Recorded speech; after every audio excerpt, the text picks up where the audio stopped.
So firstly, Amanda, I know you're a huge dog lover, having adopted your beloved Finn and also supporting the non-profit Best Friends Animal Society. Yes, thank you. Was going to work on this movie a dream role for you? Yep. Yeah, I read the book when it came out years ago, and it destroyed me, but it also like opened me up to like the idea of having a dog myself. And I've always been a dog person at heart, but was never allowed to have dogs as a kid. So this book changed my life. And finally I was like, oh, they're finally making that movie.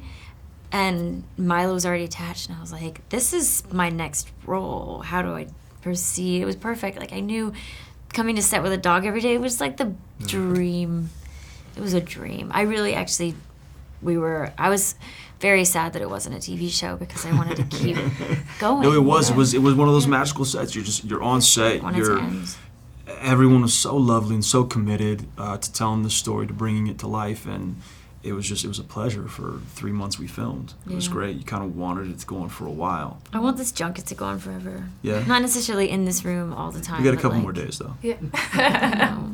Well, is it true that Parker and Butler were rescues and now they've gone from like homelessness to superstars? Yeah. Yeah. I thought Milo and Parker were going to go home together at the end of the movie. Yeah, we definitely love, like, we're full blown in love. Yeah. Parker and I. Well, who owns them now?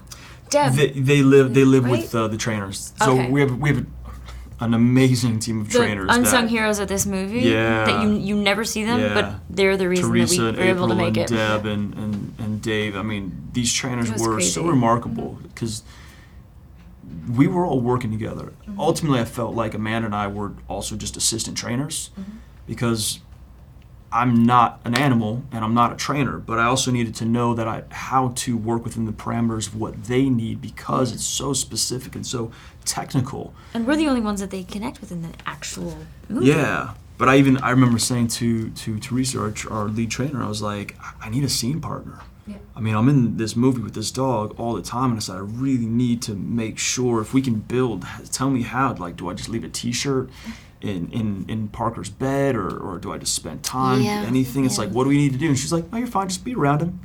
And I'm like, it's that easy. Okay. But it did. It's like you never know when you're gonna meet your best friend.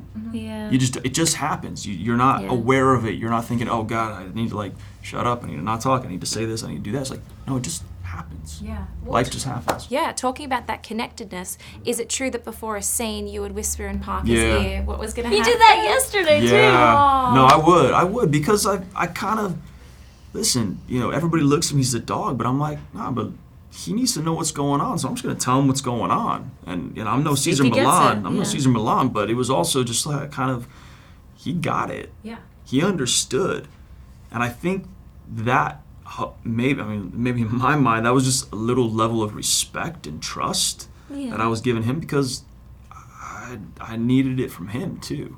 In what way is racing used as a metaphor in this movie? Oh, racing's like life. Yeah, I mean, and it's also, you know, racing is, you know, you're traveling at a very high rate of speed. You're going very, very fast. You're going very, very fast in some very turbulent times in the rain, you know. Just but like time. Just like time, but the art of it is being able to be present in it, be inside of it, not ahead of it, not behind it, being right inside of it. Yeah, go ahead. You were about to say, that's so right. Yeah, no, yeah. I'm like being inside of it.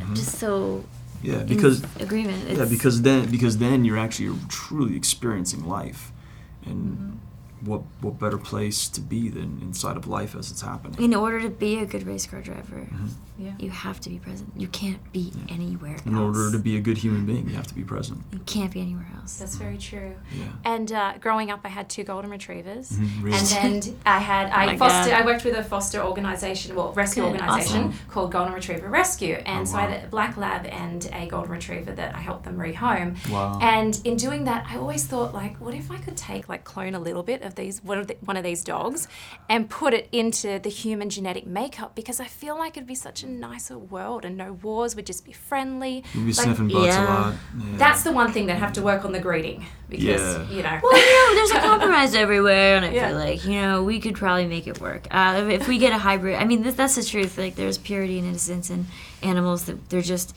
they're instinctual, they're about survival, and there's so much more going on in our ego. There's levels that we possess that they don't, that make it us more complicated and therefore more dangerous. Yeah. Yeah. Well, thank you so much for Thank you talking to very Hey You much. Guys. It's Thank been you. absolute Danielle. pleasure. Ladies and gentlemen, you're watching Hey You Guys! Hey, you guys, huh? Hey, you guys. Is that from the Goonies? It is indeed, yes. Nice. Hey,